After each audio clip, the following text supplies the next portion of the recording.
All right. So, first of all, thank you for doing this, Mr. Atani. And for the record, would you like to state who you are and what you do? Okay, so my name is Kiran Maitani. I'm a Formula One mechanical design and development engineer in San Diego. We design drive shafts, clutch shafts, torque sensors for all the Formula One teams, and we also provide the track support for our sensors at almost every race. All We right. also do other race series like Le Mans and So, you're familiar, of course, with the Drive to Survive series, and you're a hardcore fan, I presume, of Formula One, and you've been a fan prior to the airing of the series, correct? yes. So, nowadays, there's a lot of shows coming out like this where they're trying to create more drama in sports to try and attract new viewers, right? Whether it's in football with the Tottenham series or the Manchester City series, and now in Formula One with Drive to Survive, which recorded an increase in 100% increase in viewership in the United States alone from 2018 to 2020. So a lot of the hardcore, viewers of Formula One prior to Drive to Survive are finding a lot of issues with the show, and that it's creating unnecessary drama, and it doesn't really give the whole view of Formula One the way they see it. So what are your thoughts on Drive to Survive? Okay, so I think you can look at it from like maybe different perspectives. From drivers' perspectives, obviously a lot of them are very annoyed by the show, especially Max Verstappen, who is Red Bull main driver and current leader in Formula One. He actually decided to not let Netflix follow him throughout this season anymore because they were over dramatizing his the competition between him and Lewis Hamilton this year, and he didn't want to do any of that. So he voiced his opinion on it, and he really didn't like how like Netflix were adding all this unnecessary drama. There was drama going on, but they were just like exaggerating too much. So I guess the drivers like him don't like it.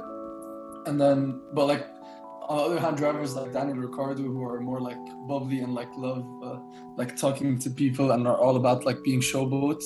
I guess he's liking it and they feature him a lot, and he usually does like all the ads for like the next Formula One race and all that because like everyone just loves him and he's a star. So like he likes the attention. So it's some drivers like more attention. Some drivers just want to win. The ones that care about winning the most aren't really enjoying the show. And then from an engineer's perspective, I feel like the show like takes away one of the most important aspects of Formula One, which is that it's basically like it's an engineering competition when it comes down to it. And throughout the entire show, Drive to Survive, like not a single engineer or anything related to engineering is mentioned, even though the entire competition literally an engineering competition. So like the most skilled driver needs a good car to win. If you put like Lewis Hamilton in a mid-table car, he can't make top three. So it's not all about the driver and the drama behind the driver. It's like it's 80% car and like maybe 20% driver, like at best. And I felt like they did a very poor job reflecting that in the series. There's actually another show on Amazon Prime that's not popular at all. It's about Formula One McLaren 2017 season, Okay. and that one takes you through like the engineering and design and development of the car and all that, and like it doesn't have enough drama to be popular, but and it's low rated because people say it's boring. So that like comes to show you why Netflix would over dramatize the show. And not mention engineering because most people find it boring. Obviously, I don't, but like, yeah, I felt like it really took away from the engineering aspect of the competition in general, So which is something that I really like. we can agree, like from your position, that Netflix has somewhat damaged like the reputation and credibility of Formula One, right? Uh, yeah, like they turned it into like it's similar to WWE versus UFC. Like UFC Mm. is all about like, the sports and fighting. WWE is just like a show for people to watch drama. So Formula One went from being like this engineering competition to like like Verstappen crashing into Hamilton because he's pissed, and like screen turns black and white and freezes, like, and all that drama, and then they walk past each other without like looking at each other, and everyone's like, oh, hey. And like no one actually cares about like the engineering behind it, which has been the main aspect of it for the past, like, since Before it it Drive to started. Survive. Yeah, before it's like Yeah. sort of the drama series to capture new viewers. So sound effects, for example. There's some people that brought up how annoyed the hardcore fans if you when you realize when you're watching the series that they changed a lot of the sounds because people might not like the sound of a V6 engine, so they sort of toned it down. And just Yeah. this show doesn't depict what it's actually like to watch a race. So that also, people have been arguing that like it's very much changed the sport for them watching it through that drama series where it doesn't feel the same. You know what I mean? Do you think Yeah. that do you reflect these same opinions? Yeah, I mean, like, the reason people go to races is to hear the engine and the exhaust and like watch it happen. At least that's why I like going to races. And uh like that's one of the most like, in I think 2005 and 2006 they used to run V10s, and then they changed the engines. Sometimes they dropped to V6s. Uh and like people like always talk about like, oh, pre 2006 V10 sounded really nice, and not like the new V6 pitch, like everyone likes talking about the sound it makes, and that's the main reason people go to the track.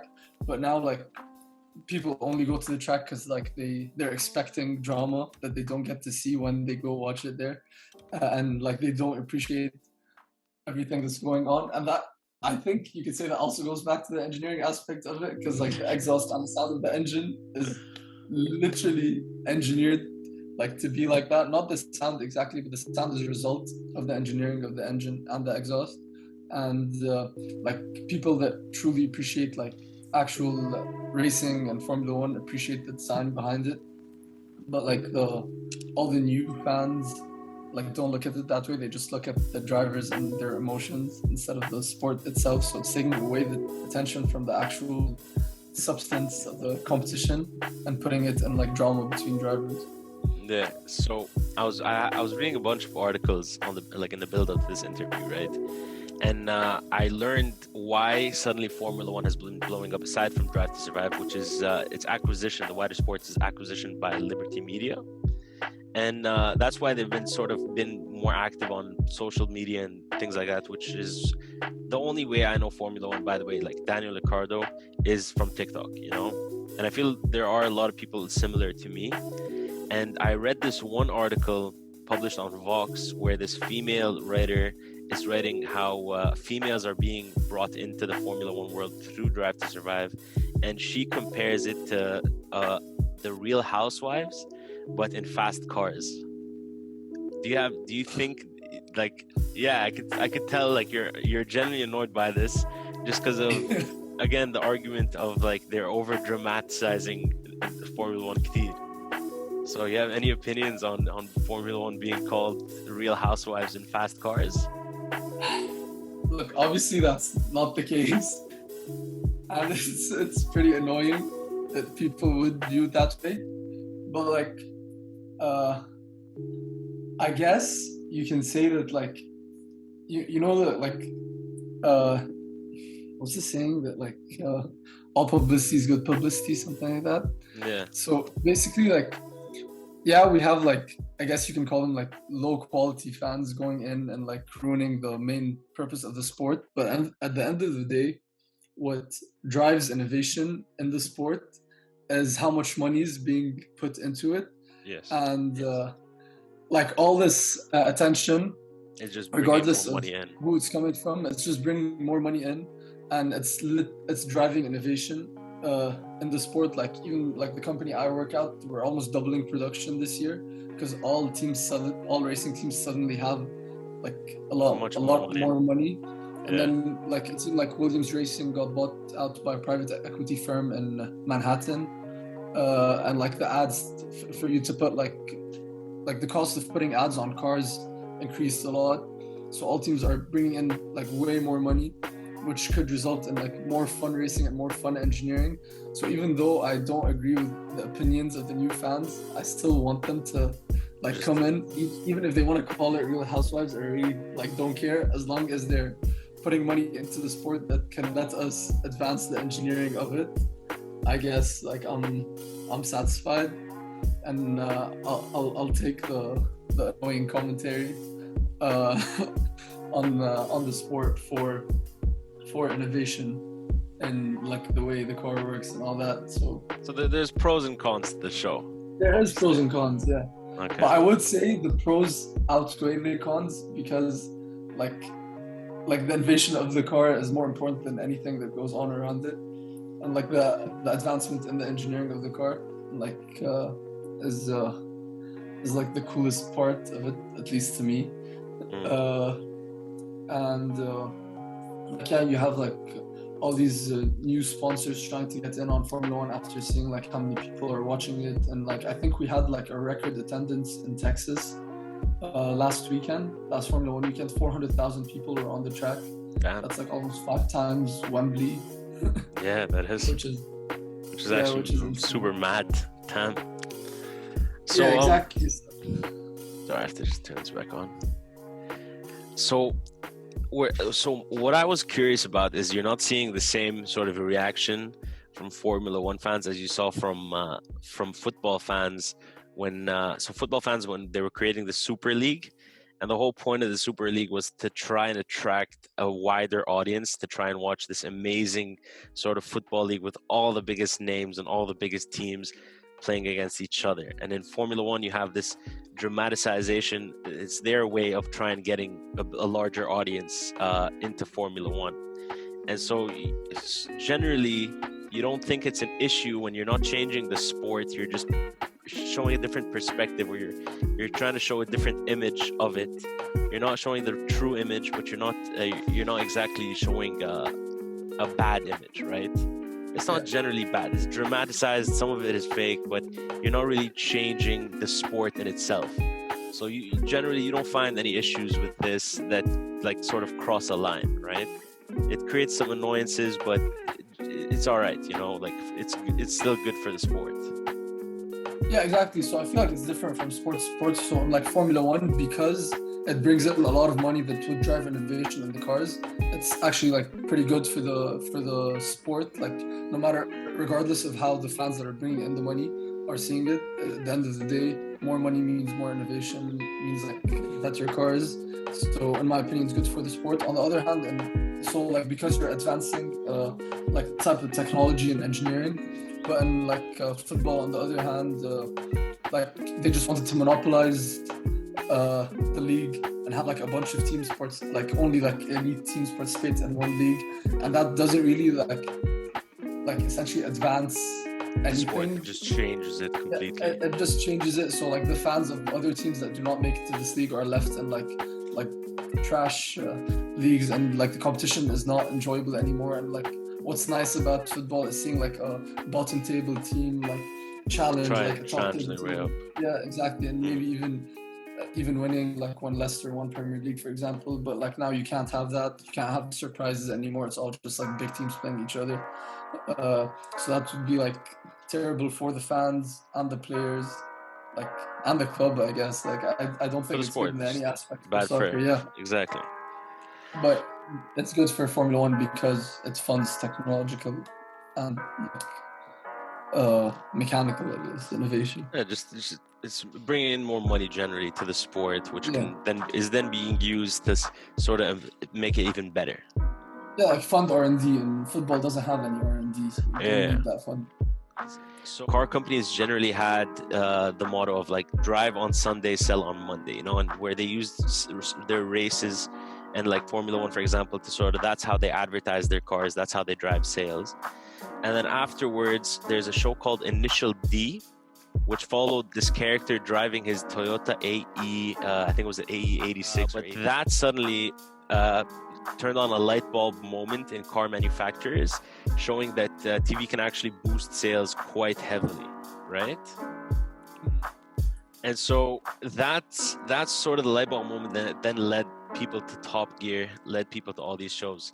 So with Drive to Survive now bringing in, again, much more people, do you think it's going to have a further effect on culture through audiences? I actually feel like it could. Like, for example, you see all these new manufacturers getting back into different racing series. Like, for example, for Le Mans hypercars, Ferrari has been out for like 20 years of like they do Le Mans GT, Ferrari and LMP1, but they haven't been in the hypercar series, and only Toyota was in there. And I felt like after Drive to Survive became very popular, Ferrari went back into Le Mans. They're going to start in 2023. And then Porsche's going back in, Audi's going in, and all these other manufacturers are going into like back into series, and like all these racing series are suddenly becoming more popular. Like not just Formula One, like everything around it too is becoming significantly more popular. And for Ferrari's new Le Mans hypercar, they're trying to design like a Le Mans car that could look like one of their road cars, so people can see it on the track winning and then like want to buy it. Similar looking road car. So that's the main purpose for that. And then like you see even like there's an Aston Martin dealership that's like 10 minutes away from where I live. Okay. After Aston Martin went into Formula One, the colors inside the dealership turned like the dark green of the Formula One Aston Martin car. So it shows you how they're trying to like show like a direct link between like the cars you can drive on the road and the ones you see on TV. The ones you see in the dealership. And then Toyota started actually getting into endurance races that like they're like 24-hour races where it's like non-stop driving around the track. They switch out drivers and all that. And like as you know, like Toyota is known for like reliability and all that, so it helps them like flex that aspect of their cars. And a lot of manufacturers are using this type of racing to like different types of racing to their advantage to sell cars. And the only way you can like, so the first step is getting into the race, but then you have to like market your achievements in the race, and that's done through all the TV shows and like documentaries that you see docu-series. Yeah, all the docu-series that you see on Netflix and Amazon Prime Video and all that. So it's, I guess it is helping the manufacturers. And like even like movies like Fast and Furious, like my friend has like a old Nissan GTR, it's like a 1995, and he was hoping it would get on like the next Fast and Furious because it would appreciate in value and all that. So like there's a lot of different ways that manufacturers trying to promote cars, reach consumers and try to promote cars. And I guess like racing, television are like probably the biggest two, especially considering how many manufacturers like recently in the last year or past 2 years. So where did we leave off? When I cut off, what were you saying? Because it started lagging a bit towards the end, and then suddenly the connection dropped. Do you remember at all? I was concluding something, but I forgot. So generally we're talking about how motorsports shows have evolved over the past decades, and how initially it started with the show Initial D, which I don't know if you've watched, but apparently is pretty interesting because it was adapted first of all from a manga, and then it was transformed into a series for Western viewers, you know? So it's, to my understanding of the show, it's quite an interesting watch. And yeah, aside from that, honestly, I think we're good to go. Karim Artani, thank you for being on. Thank you for giving us some of your time. I know. Anytime, Antoine. Yalla. See you. See you.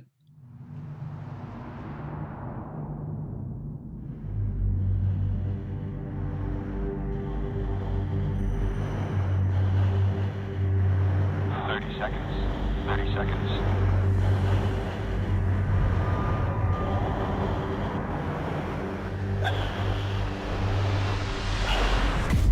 These guys have an almost fighter pilot mentality, and that's what separates them from mere mortals.